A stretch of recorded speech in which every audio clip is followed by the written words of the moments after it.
Bien, la semana pasada estuvimos acá con la dirección del mensaje basado en el hecho ahí especial de la vida de David, donde él en un momento de mucha majestad, en un momento de mucho sosiego y abundancia, comete un pecado que ha quedado registrado, y los últimos años de vida del rey David comenzaron a ser años muy angustiosos para él y su familia. Precisamente los pasajes que leímos fue 2 de Samuel, capítulo 11 y el capítulo 12. Ahora nos vamos a centrar en... Gracias, Nos vamos a centrar precisamente en lo que provocó después de ese reconvenir del profeta Natán, que provocó esto en la vida de David, y es precisamente que quedara ahí a nuestro alcance un registro en el Salmo 51, un salmo al cual se denomina la oración del pecador. En esta oportunidad, porque he tratado de dividir este salmo en 4 mensajes, en esta oportunidad leeré del verso 1 del Salmo 51 al verso 5. Dice de la siguiente manera, y lo leo en el nombre del Señor: Ten piedad de mí, oh Dios, conforme a tus misericordias. Conforme a lo inmenso de tu compasión, borra mis transgresiones. Lávame por completo de mi maldad y límpiame de mi pecado, porque yo reconozco mis transgresiones y mi pecado está siempre delante de mí. Contra ti solo he pecado y he hecho lo malo delante de tus ojos, de manera que eres justo cuando hablas y sin reproche cuando juzgas. He aquí, yo nací en iniquidad y en pecado me concibió mi madre. Como introducción a este mensaje, podemos decir precisamente que el título de este salmo ya debe llamar nuestra atención. De hecho, el título dice que es para el director del coro, Salmo de David, cuando después que se llegó a Betsabé, el profeta Natán lo visitó. Se entiende, mis hermanos, que David realiza esta confesión, donde podemos ver cómo él no esconde su pecado y también tiene una convicción de haber hecho lo malo, pero él escribió este salmo después de haber sido exhortado por el profeta Natán, en un momento en que la sensación de vergüenza y horror invaden el estado anímico y el estado presente del rey David. Es ahí donde aparece el Salmo 51. Recuerden que cuando el profeta Natán viene y da una cierta sentencia a David de todo lo que ocurriría, porque como dijimos la semana pasada, el pecado es una realidad en nosotros. Nosotros podemos escoger pecar y cuándo pecar. Lo que no podemos hacer es escoger las consecuencias que tendrá ese pecado. Sin embargo, cuando Natán pronuncia estas consecuencias, David lo primero que hace es decirle al profeta: he pecado contra el Señor. Y hoy día lo que queremos en realidad ver, después de esta confesión de David, habiéndole mencionado directamente al profeta Natán que ha pecado, quisiéramos ver algunos puntos de lo que se llama la gran doctrina del arrepentimiento. Por eso que tomamos los primeros 5 versículos. Y aunque yo sé que la doctrina del arrepentimiento en los tiempos de esta época posmoderna es totalmente impopular, porque la gente, si puede zafarse de esta doctrina, va a buscar todas las maneras de poder zafarse. Y hay una cantidad de prácticas que hoy día se hacen solo por no querer enfrentar nuestra realidad pecaminosa, para no pasar por algo que se llama arrepentimiento. Sin embargo, la iglesia no puede ofrecer salvación si no hay arrepentimiento. Ahora, veamos el arrepentimiento de David. Lo primero que yo tengo que decir como primer punto en esta introducción, antes de dedicarme al texto, es que encontramos en los dos relatos, tanto en Salmo 51 como en el relato de 2 de Samuel capítulo 12, es que David jamás justifica su pecado, no culpa a nadie y tampoco se excusa de su responsabilidad.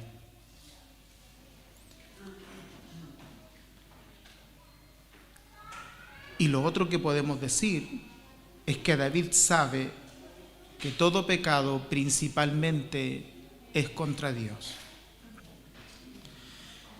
Recordemos que la semana pasada dimos una definición que está en el diccionario más popular, el diccionario Strong, y esa definición es que el pecado es la falta de conformidad a la ley moral de Dios, ya sea por hecho, por disposición o por estado. Es esa la razón, mis hermanos, que vemos en este Salmo 51 diciendo a David: contra ti solo he pecado, ya que el pecado David lo entiende que es una falta de conformidad personal de su propio ser como individuo ante la ley moral del Señor. Por eso que le dice: contra ti solo he pecado y he hecho lo malo delante de tus ojos. Nosotros sabemos que es muy difícil y es inadecuado hacer doctrina de un solo versículo. Sin embargo, esto también está en el Nuevo Testamento. El Nuevo Testamento es enfático en decir que todo pecado es un pecado contra la ley de Dios. No importa del porte que el pecado sea, pero todo pecado es contra Dios y contra su ley. De hecho, Primera de Juan, capítulo 3, verso 4, dice que todo aquel que comete pecado infringe también la ley, pues el pecado es infracción de la ley. Por ende, entiendo que a David se le revela en un tiempo muy temprano el alcance de su pecado. Cualquier cosa y en cualquier caso de conversión que encontremos en la Biblia, mis hermanos, siempre estará incorporado el elemento del arrepentimiento. De hecho, es más, si leemos la vida de los santos, la historia de los hombres de la Iglesia de Dios en los tiempos pasados, veremos que todo el que ha conocido verdaderamente la experiencia y el poder de la gracia de Dios es siempre alguien que da muestras de arrepentimiento. ¿Eso qué quiere decir? Que si la Biblia nos muestra, tanto en el pasado e incluso en la historia de la iglesia, nos muestra que nadie se ha salvado sino por arrepentimiento, sino a través de la puerta del arrepentimiento, nosotros no podemos ofrecer un evangelio más liviano que eso. No hay salvación sin primero pasar por ahí. La necesidad de arrepentimiento es uno de los principios absolutos que la Biblia argumenta. ¿Y sabe lo que hace la Biblia frente a eso? Simplemente lo declara. Como es un principio absoluto, no lo trata de explicar con una profundidad tan exhaustiva, sino que simplemente la Biblia declara de que sin arrepentimiento no hay salvación. Y esto nos dicta que ningún hombre puede experimentar la salvación cristiana a menos que sepa lo que es el arrepentimiento. De hecho, es más, en el Nuevo Testamento, mis hermanos, recordemos que el primer predicador que nosotros observamos en el Nuevo Testamento para devolver el corazón de Israel hacia Dios, y nótese que Israel es considerado un pueblo al cual se le dieron los pactos, la ley, las promesas, la promulgación, todo se le entregó, todo lo tenían. Sin embargo, la primera predicación que enderezaría o que aplanaría el camino hacia la salvación es una predicación de arrepentimiento. Recordemos a Juan el Bautista, quien lleva a Israel a esto. ¿Y por qué lo lleva? Israel era un pueblo que se consideraba único, especial, y hasta el día de hoy es así. Y ellos no sentían la necesidad de arrepentimiento, sino que creían que sus privilegios habían sido exclusivamente por ser descendientes de Abraham. Sin embargo, Juan el Bautista, quien apareció en el desierto, dice en Marcos capítulo 1, verso 4, predicó el evangelio de arrepentimiento para el perdón de los pecados, queriendo decir, aún ustedes que se creen especiales, ustedes necesitan arrepentirse. Por otro lado, también encontramos que el mismo Señor Jesucristo, cuando supo que Juan fue encarcelado, ya a inicio de su segundo año de ministerio, en la época de la popularidad de Jesús, donde ya Jesús está saliendo del anonimato, Jesús dice, el pasaje de Marcos en el capítulo 4, el verso 17, que Jesús comenzó a predicar y a decir, arrepentíos porque el reino de los cielos se ha acercado. Y este fue el primer mensaje de Jesús en Galilea.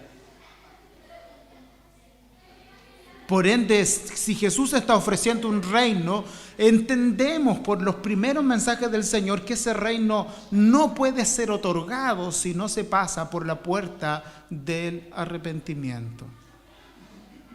El primer sermón de Pedro, recuerden, después de Pentecostés, después que cayó el Espíritu Santo, y él justifica ese evento como una profecía del profeta Joel. Y cuando la gente escuchó el discurso de Pedro, la gente preguntó, bueno, varones, entonces, ¿qué haremos? Y al oír esto, dice Hechos 2, verso 37 al 38, y dice, y al oír esto, compungidos de corazón, dijeron a Pedro y a los demás apóstoles, hermanos, ¿qué haremos?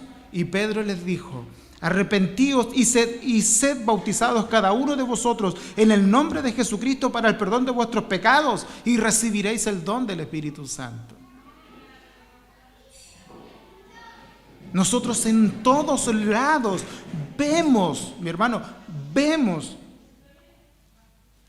la doctrina del arrepentimiento como la puerta que se extiende hacia la salvación. Recordaba la predicación de Daniel, de nuestro hermano Daniel, cuando él hablaba acerca de los licaónicos y cómo ellos no entendieron el mensaje que Pablo venía, y en su dialecto, ahí en su lengua licaónica, le trataron de ofrecer sacrificios, confundiendo a Pablo con el Dios, con algunos dioses junto a Bernabé, Mercurio y Júpiter. Y Pablo les dice, no hagan esto porque el Señor en tiempos pasados ha pasado por alto la vanidad de todos los hombres, dándonos tiempos no fructíferos, pero ahora manda en todo lugar y en todo tiempo y a todos los hombres a que se arrepientan. O sea, el mensaje es ese. El mensaje de puerta hacia una salvación tan gloriosa de la gracia del Señor es el arrepentimiento.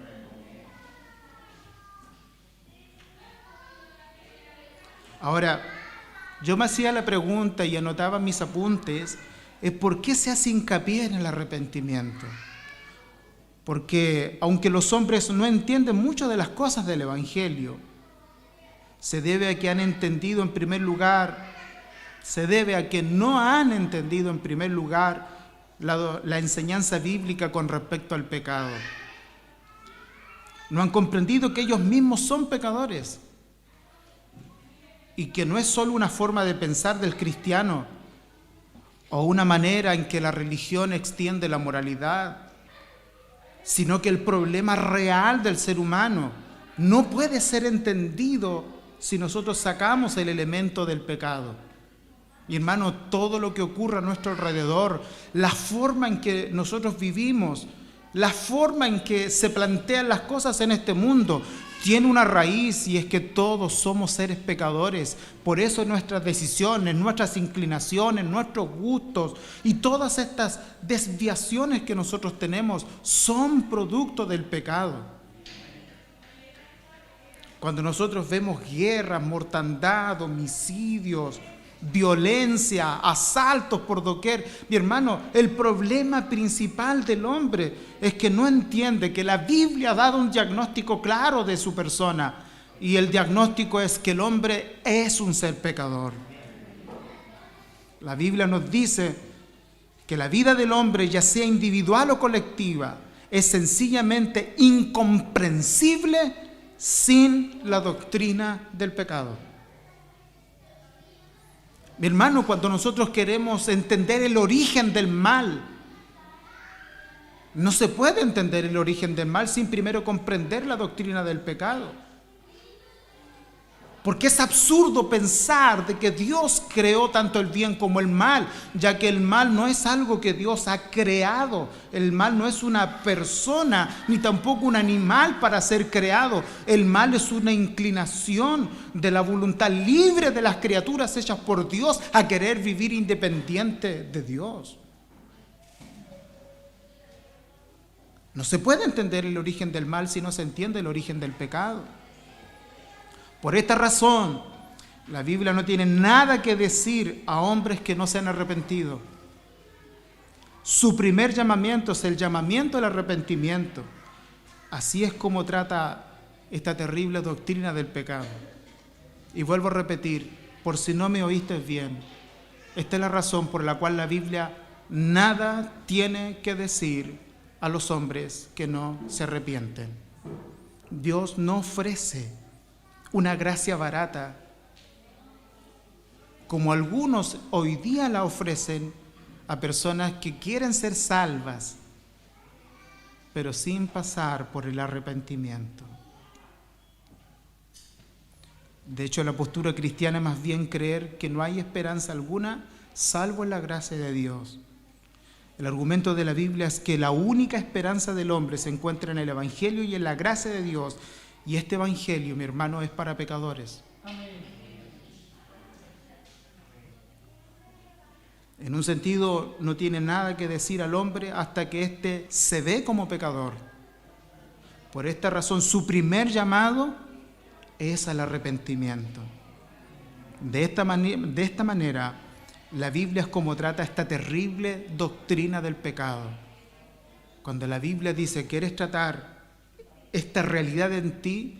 La verdadera forma de tratarlo es a través de la doctrina del arrepentimiento. Ahora pensemos en el arrepentimiento como una doctrina, considerando estos versos que hemos leído. Y trataré de presentar 5 puntos de lo más breve posible, por eso me voy a apoyar directamente en mis apuntes para no extenderme más de lo necesario. Lo primero es el conocimiento y reconocimiento de nuestro pecado. El Salmo 51, verso 3 dice, porque yo reconozco mis transgresiones y mi pecado está siempre delante de mí. El primer paso en la doctrina del arrepentimiento es que haya un reconocimiento de nuestra parte. Lo primero que le sucede al hombre cuando llega al reconocimiento y la convicción de su pecado es que lo afronta y lo mira sin engañarse a sí mismo. Mi hermano, créame que cuando estamos llenos de excusas, cuando nos justificamos, cuando tratamos de alguna u otra manera siempre salir airosos frente al espejo santo de Dios y queremos de alguna forma justificar ya sean nuestros hábitos o una simple caída, créame que es porque no estamos entendiendo que lo primero que debemos hacer frente a nuestro pecado es reconocerlo. Tenemos que reconocerlo. Toda la historia de David nos dice que él no había hecho este reconocimiento sino hasta que vino el profeta Natán. No sabemos cuánto tiempo pasó, pero sin duda David debió haber sentido que no estaba haciendo lo correcto. De ahí se entiende el deseo de querer ocultar sus hechos. Por algo mandó a buscar a Urías. Por algo lo mandó a buscar para que se acostara con su mujer. Por alguna razón, después lo emborracha y se da cuenta que Urías tampoco fue a su casa. Y por último viene y esconde esta situación y envía una carta para que lo maten, y después él, casi de una forma tan dadivosa de parte de la monarquía, toma a la mujer y la adopta como una mujer para él, y la toma como una mujer para él, y adopta al niño como si fuera de él, haciendo pasar todo esto, como dirían los jóvenes hoy día, todo pasó piola. David no afrontó su pecado. Y sin duda él tiene que haber sentido que no estaba haciendo lo correcto, sin embargo lo hizo. Nunca afrontó realmente el hecho de que no estaba haciendo lo correcto y simplemente prosiguió a hacerlo. David habría seguido sin afrontar su pecado de no haber Dios enviado al profeta Natán. Si Dios no envía a Natán, David nunca afronta su pecado. Y es cuando Natán viene, y es que David siente esa sensación de horror y de angustia, y termina escribiendo el Salmo 51. Mi hermano, este es el primer paso. Debemos detenernos y pensar, debemos pararnos un momento y enfrentarnos a nosotros mismos, a la vida que hemos vivido, a lo que hemos hecho y a lo que estamos haciendo en la actualidad. Si bien es cierto, mi hermano, esto es muy desagradable a las personas. No les gusta un evangelio que diga cosas como estas. Pero si queremos conocer la salvación de Dios, debemos arrepentirnos. Y el primer paso es la convicción de nuestro pecado. Y la primera forma de reconocer nuestro pecado es detenernos y mirarnos a nosotros mismos. ¿Cuál es lo curioso? Que yo, analizando esta idea, me encontré que hay un mal entre los seres humanos, y es que somos muy rápidos para censurar airadamente esas mismas cosas que nosotros hacemos cuando las hacen otros. De hecho, es más, recordemos a David cuando le presenta la parábola a Natán del hombre y la corderita. Usted recuerda esa parábola de que un hombre tenía muchas corderitas, pero había uno que tenía una sola, y el hombre rico, al llegar un caminante, tomó aquella corderita del que tenía una sola. Usted recuerda esa parábola, que fue la que leímos en la semana pasada, y dice el pasaje con respecto a David: y se encendió en ira David en gran manera contra aquel hombre, y dijo a Natán: vive el Señor, que ciertamente el hombre que hizo esto merece morir, y debe pagar 4 veces por la cordera, porque hizo esto y no tuvo compasión. Y fue ahí cuando escuchó las palabras: tú eres aquel hombre. Tú eres aquel hombre. Mi hermano, y esto no es solo del caso de David. De hecho, el Nuevo Testamento también nos dice en el capítulo 2 de Romanos, el precioso capítulo 2, desde el verso 1:18 hasta el capítulo 3:23, el apóstol Pablo presenta el gran diagnóstico que Dios da de la condición del ser humano. Y en ese diagnóstico que Dios da en el capítulo 2 de Romanos, Pablo dice: por lo cual no tienes excusa, hombre, ¿quién quiere que seas tú que juzgas? Pues es lo que juzgas a otro, a ti mismo te condenas, porque tú que juzgas practicas las mismas cosas, y sabes que el juicio de Dios justamente cae sobre los que practican tales cosas. Y piensas esto, hombre, tú que condenas a los que practican tales cosas y haces lo mismo, ¿que escaparás del juicio de Dios? ¿O tienes en poco la riqueza de su bondad, tolerancia y paciencia, ignorando que la bondad de Dios es la que te guía al arrepentimiento? ¿Sabe lo que está diciendo? Si Dios en su revelación general, en una especie de gracia común. Te ha dado el privilegio de poder reconocer qué es lo bueno y lo malo a través de tu conciencia. No eres capaz de entender que tu conciencia está viva porque hay una bondad, hay una benignidad de Dios con el deseo de llevarte hacia el arrepentimiento. Sin embargo, estás ocupando esa bondad, estás ocupando esa benevolencia divina para poder condenar a otro cuando tú haces exactamente lo mismo. Y ese es un mal de nosotros los seres humanos. No fue solo un mal para David, sino que también es un mal para nosotros. Por esto, este es el primer paso, el reconocimiento y la convicción de nuestro pecado. Por eso que David dice, porque yo reconozco mis rebeliones y mi pecado está siempre delante de mí. Dios nos ayude a entrar por aquí. El hombre que no haga esto carece de esperanza alguna, mis hermanos. Y lo cierto con respecto al mundo moderno en que la gente está viviendo es que la gente huye precisamente de esto.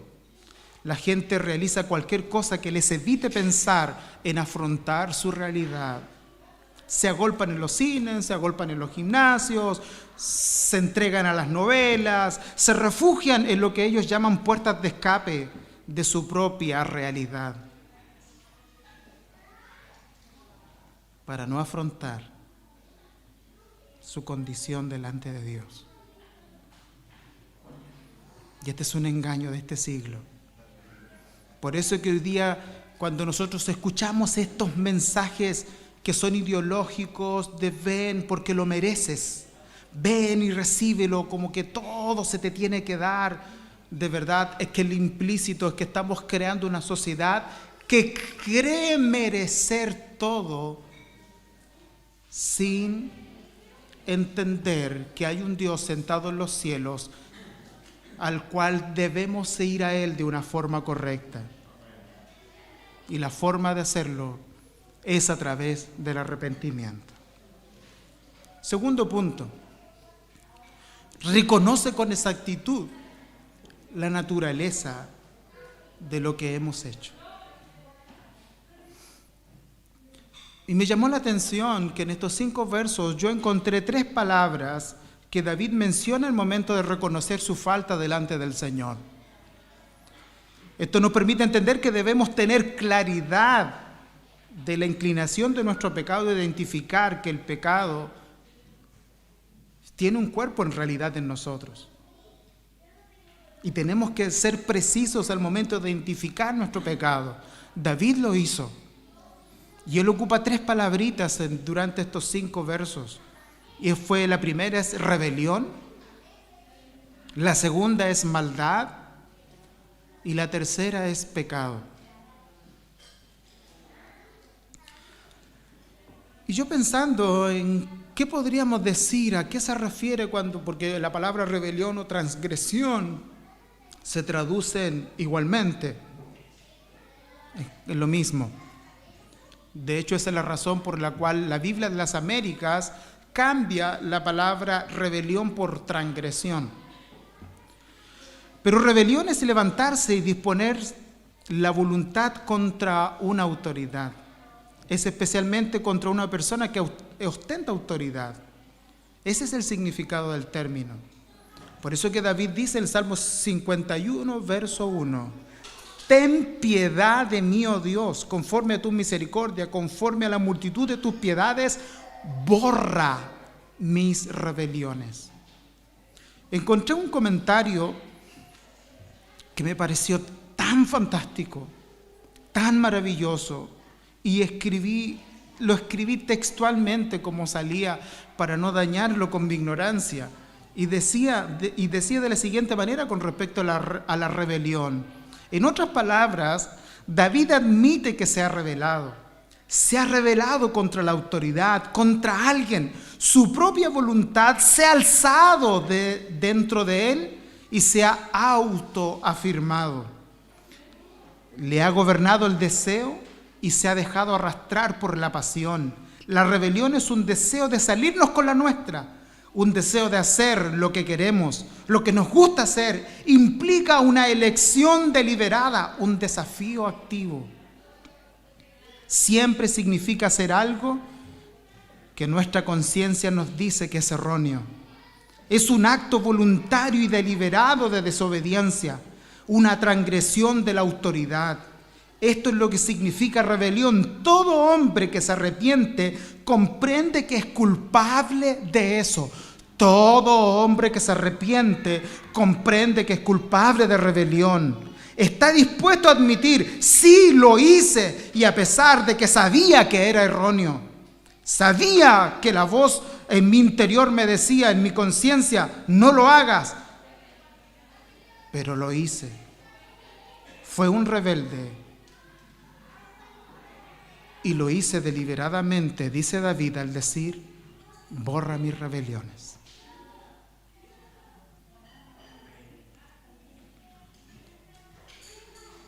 Yo no encontré mejor definición que esta.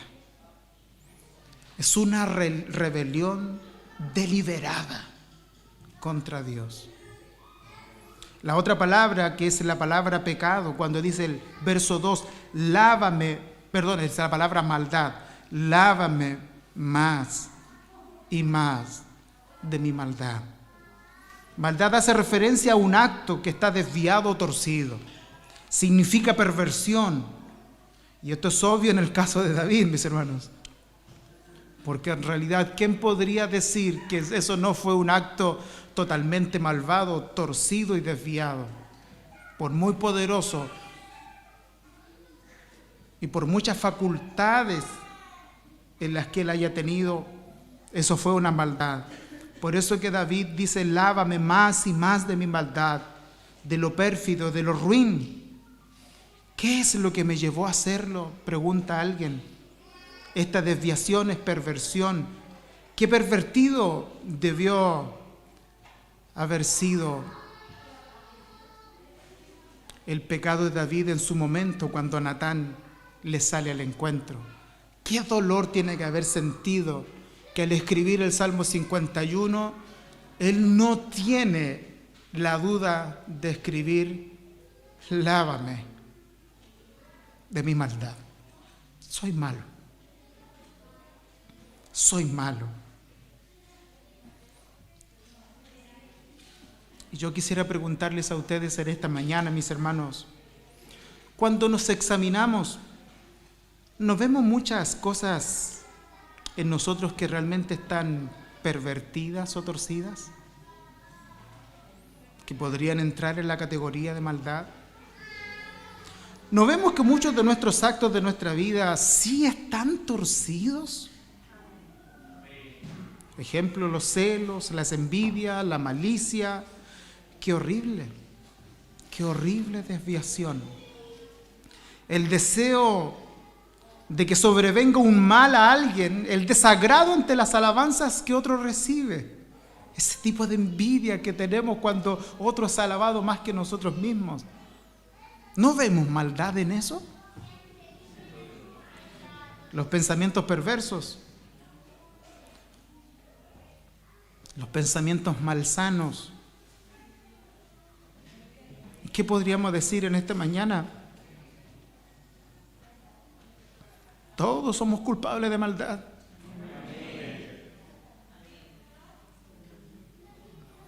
Yo cuando leo el Nuevo Testamento y de verdad, y cada vez que profundizo y hago una exégesis de Mateo capítulo 5, digo, Señor, qué lejos estoy de cumplir tu ley. ¿Qué razón tenía Pablo cuando dijo que el hombre carnal no se sujeta a la ley de Dios ni tampoco puede?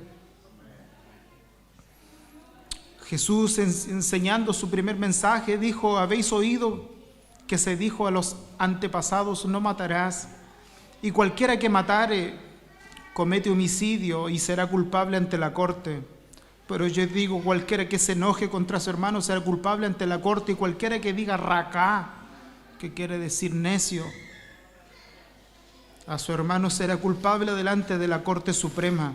Y cualquiera que diga idiota será reo del infierno de fuego. Por tanto, Si estás presentando tu ofrenda en el altar y allí te acuerdas que tienes algo contra tu hermano, deja tu ofrenda allí delante del altar y ve y reconcíliate primero con tu hermano. Entonces ven y presenta tu ofrenda.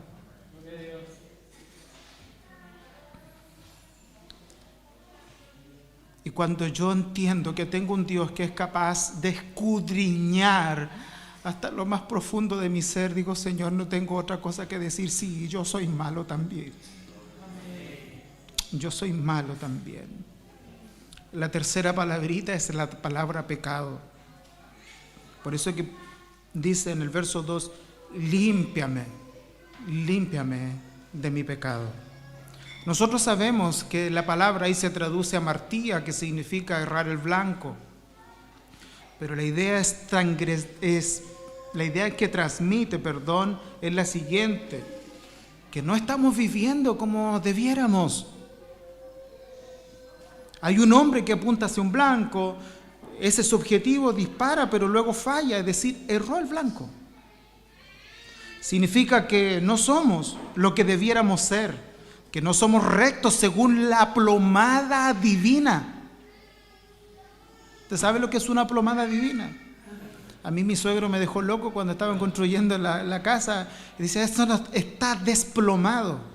Y yo no entendía, yo pensaba que tenía que ver con polvo.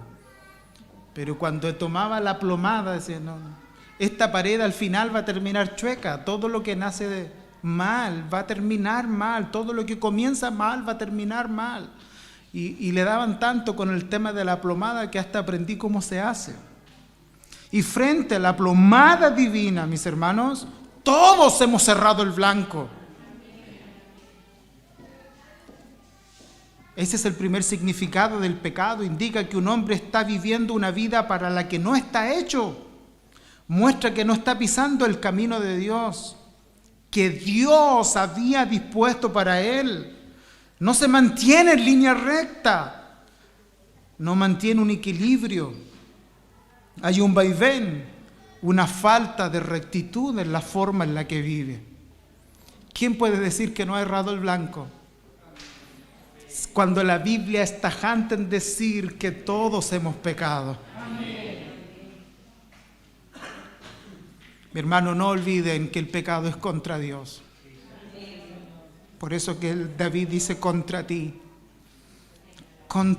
solo he pecado y he hecho lo malo delante de tus ojos. Y fíjese un poco, alguien podría afirmar que David se equivocó en su arrepentimiento, porque David en primera instancia pecó primeramente contra Betsabé, contra Urías, contra los hombres que murieron en esa batalla y contra Israel mismo, porque 2 de Samuel 2:14 dice que su pecado hizo que los enemigos de Israel blasfemaran de Dios. Sin embargo, de manera implícita, David no niega haber pecado contra ellos. Lo que hace David es que David da un paso más adelante y entiende que aunque pecó contra ellos, principalmente pecó contra Dios. Comprende que sus actos no son simplemente actos en sí mismos contra sus pares, sino que él entiende que él debe arrepentirse porque pecó contra la imagen misma de Dios. Y esa es la diferencia entre el remordimiento y el arrepentimiento. Un hombre que sufre remordimiento es alguien que comprende que ha hecho mal, pero no se ha arrepentido hasta que comprende que ha pecado contra Dios. Cuando un hombre peca de esta manera, no solo está haciendo ciertas cosas que no debiera hacer, está pecando contra la naturaleza humana, mis hermanos. Y cuando uno peca contra la naturaleza humana, uno está pecando contra el que hizo esa naturaleza. Y usted sabe que el hacedor de todas las cosas es el Señor. Está pecando contra el género humano. Y debido a que está pecando contra el género humano, está pecando contra Dios que hizo al hombre. De hecho, ¿por qué contra Dios? Porque ha transgredido las ordenanzas de Dios, Dios le dio facultades y le dio la oportunidad de ser rey para que Dios sea glorificado a través de él. Y él lo que hace es botar todo el propósito divino que Dios tenía con él, pecando contra su prójimo, y en última instancia él entiende que su pecado más grave es contra Dios.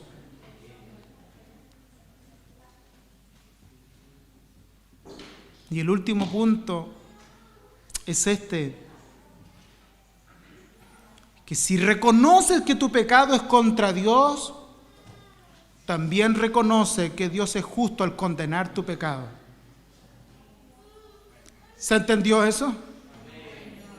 Si tú logras reconocer que tu pecado es contra Dios, entonces también debemos reconocer que Dios es justo al condenar nuestro pecado. Por eso que dice el verso 4, de manera que eres justo cuando hablas y sin reproche cuando juzgas. En otras palabras, David dice a Dios, no tengo una sola excusa, no tengo disculpas, no hay nada que pueda decir a mi favor, no hay razón para haber hecho lo que hice. Todo ha sido el resultado de una obstinación absurda.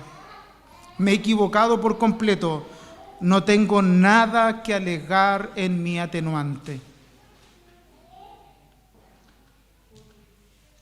Mi hermano, al ver todo esto que hemos comentado y conocer la gravedad de los pecados, quisiera hacer un par de preguntas. ¿Sientes que Dios está siendo duro al condenar tu pecado con las consecuencias que éste arrastra? ¿Sientes que Dios te ha tratado injustamente si alguna vez te vieras en el infierno? ¿Sientes que Dios es injusto si la decisión del soberano es esa? Porque si la respuesta a estas preguntas es sí, te tengo que decir algo. No te has arrepentido. Quiero insistir en esto, que la prueba del arrepentimiento es esta, en que un hombre tras haberse mirado a sí mismo y examinado su corazón y su vida, se diga a sí mismo, no merezco más que el infierno. Y si Dios me envía allí, no podría quejarme ni en lo más mínimo. No merezco más que esto.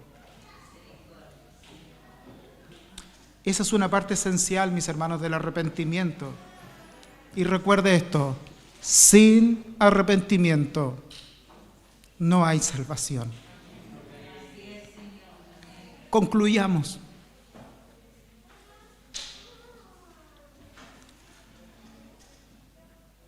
Y quisiera invitarte en esta mañana a clamar como David.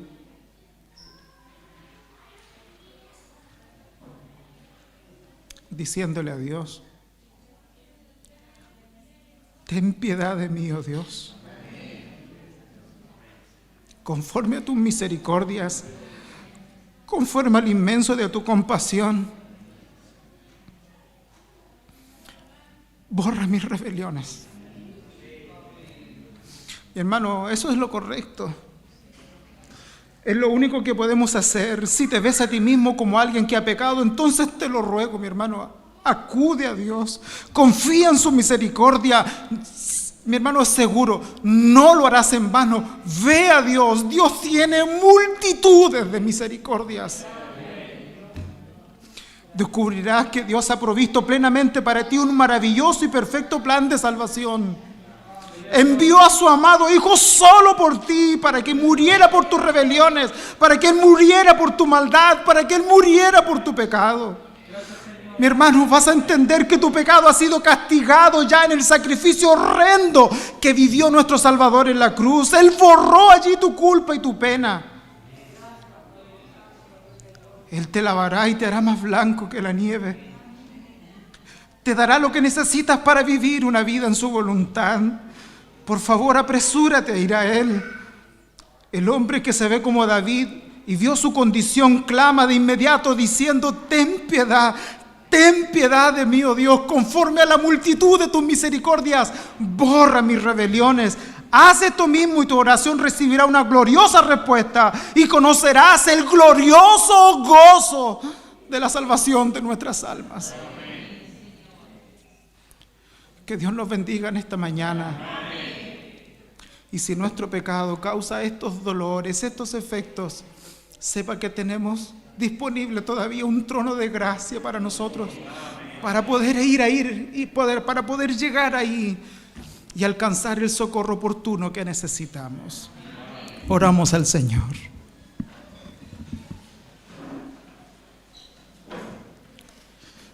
Padre nuestro, te damos muchas gracias. Gracias por darnos la bendición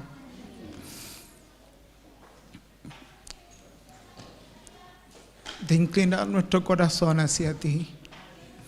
Bendícenos en esta mañana y mira nuestro arrepentimiento. Como cantaban el día miércoles nuestros hermanos, así decimos nosotros en esta mañana también, tal como soy, sin más decir, que a otro yo no puedo ir. Así venimos a ti, oh bendito Cristo, ten misericordia de nosotros. Derrama sobre nosotros tu gracia y danos el privilegio de poder refugiarnos en ella. Perdónanos cuando nuestro pecado, Señor, asfixia el gozo que tú nos has regalado cuando Cristo ha llenado nuestro corazón. Si hasta aquí no hemos sido capaces de alabarte con gozo y gratitud, permítenos sentir tu perdón, porque como predicaremos en un par de semanas más, de esa manera podríamos decir a los transgresores: qué maravilloso Dios tenemos. Danos el privilegio de volver a sentir ese gozo en nuestras vidas. A ti el honor, a ti la gloria y a ti la alabanza por siempre. Amén.